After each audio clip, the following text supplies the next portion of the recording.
Hey guys, Will Asher. I'm here today to talk about the new Syndicate A2.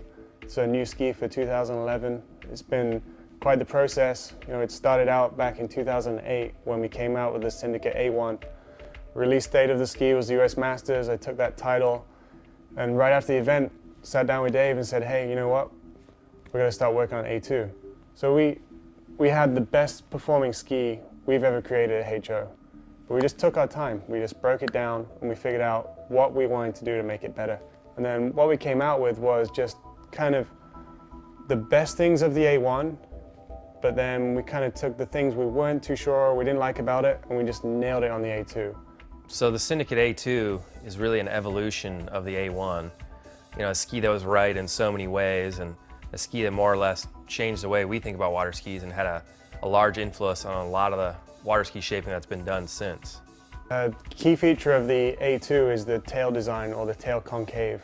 I really like the way it allows the ski to move out off the wakes and the way it really speeds up the finish of that turn, especially on the offside. That was one of the things that maybe I was a little hesitant with on the A1, but now I feel like I can jump on the A2, I can nail my onside, I can nail my offside. A1 was always known for, hey, you're gonna get on it, you're gonna love your offside. Now we're talking about offside and onside. Any water ski on the market today has a constant concave radius. The A2 is the first of its kind. It has what we call variable concave radius. And it's a brand new technology we introduced on the A2. And what that means is that we're changing the radius of the concave, or the dishing out on the bottom of the ski, as you move from the tail of the ski, under the feet, towards the tip of the ski. Under the feet of the A2, you're using the same concave radius as the A1. And what this does, it has all the stability, support, and power that drives through the wakes like a normal A1 would. The biggest change is in the tail section of the ski, we're using a much larger radius. This larger radius pulls the water into a concave at a lesser rate. It's a little bit shallower, and these two things are creating lift. So on the water, the tail of the ski is much freer. It moves outbound off the second wake, it quickens the radius of the turn at the finish of the turn, and it makes the ski considerably faster. We've done the same thing in the tip of the ski. So up in the tip of the ski, we're using a larger radius. This creates lift and helps get the ski to keep moving through the finish of the turn when the skier might be a little bit too far forward. It virtually eliminates any of the stopping or biting that people get at the finish of the turn. The other thing that having the variable concave radius does is you have these larger radii at both ends of the ski creating this lift. It's almost like it's auto-centering. So if you get too far back, the back of the ski is pushing towards the center.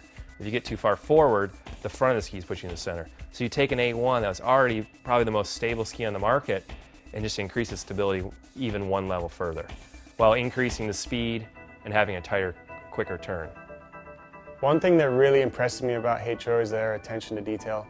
Every time I get a new product or they send me a new ski, I'm just really impressed. They really monitor their flex numbers, their rocker numbers. They're very particular about every ski they send out of the factory. They have a full-on quality control system.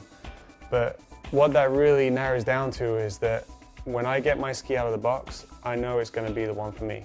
If the guys at the factory say, hey Will, this is a ski, this is the one that you're going to run 41 or you're going to win the Masters, they've been right every time. And I love that. I love that I can jump on the ski and it's dialed. The Syndicate A2 comes in 4 sizes for 2011. We have a 64.5, 65.5, 66.5, and 67.5.